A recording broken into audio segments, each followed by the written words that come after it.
திமுக கவர்மெண்ட்ல முதலமைச்சர் ஸ்டாலின் அவர்களும் இங்க இருக்கிற அமைச்சர்களும் சரி வள்ளலார் பேர்ல ஒரு பன்னாட்டு மையம் அப்படின்னு வச்சா அது பெருமை தானே அது.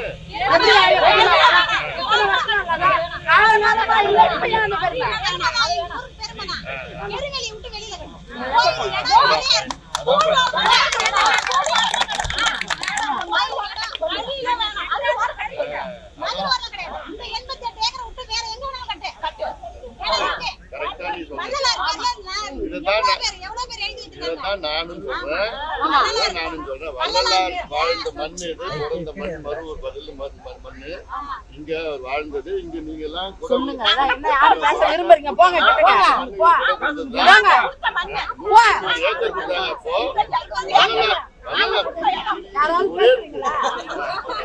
வள்ளலார்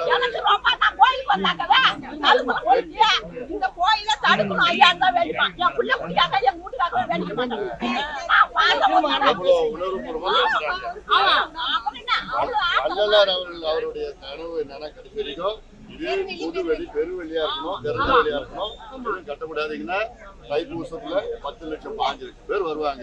அவங்க எந்த கதவு திறந்தாலும் ஒளி எங்க இருந்தாலும் பாக்கணும். இது கட்டிட்டாங்கன்னா எப்படி வராங்க அதனால புரிஞ்சு பாருங்க இறக்கிட்டாங்க. ஃபர்ஸ்ட் அங்க நிறுத்திட்டாங்க.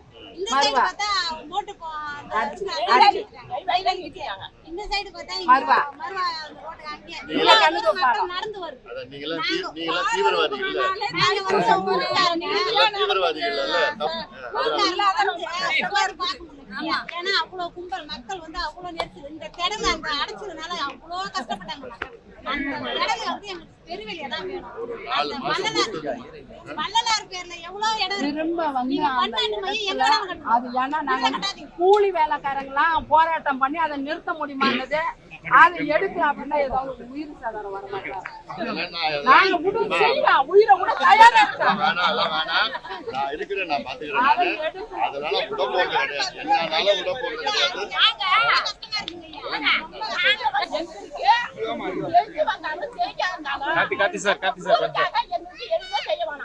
இந்த கட்டியை அவுக்கணும், இந்த குழிய தூக்கணும், இந்த இது வந்து இடவழியா இருக்கணும். நடக்கணும். இந்த வருஷம் 1 ரூபாய்க்கு கருப்புற வாங்கி கொடுக்கலாம். கஷ்டமா இருக்கு, ரொம்ப கவலையா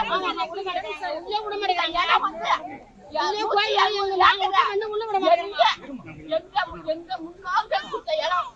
இந்த இடத்துக்கு எங்களுக்குதான் உரிமை, யாருக்குமே உரிமை கிடையாது. கவர்மெண்ட் இதை எடுக்க கூடாது.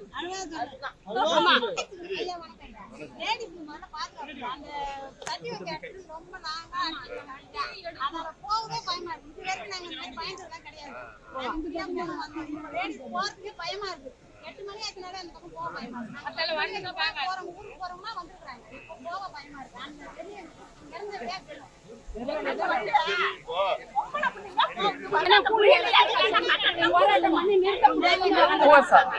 நீ நினைச்சுனா என்ன செய்யலாமா? அந்த அளவுக்கு உங்களுக்கு தைரியம், அந்த சக்தி, வள்ளலார் சக்தி எல்லாருக்கிட்டும் இருக்குது, உங்ககிட்ட அதிகமா இருக்குது.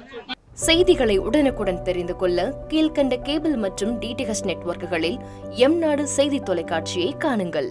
பாதகம் செய்பவரை கண்டால் நாம் பயம் கொள்ளலாகாது பாப்பா. மோதி மிதித்துவிடு பாப்பா, அவர் முகத்தில் உமிழ்ந்து விடு பாப்பா. அண்மை செய்திகளை உடனுக்குடன் தெரிந்து கொள்ள இணைந்திருங்கள் எம்நாடு தொலைக்காட்சியுடன்.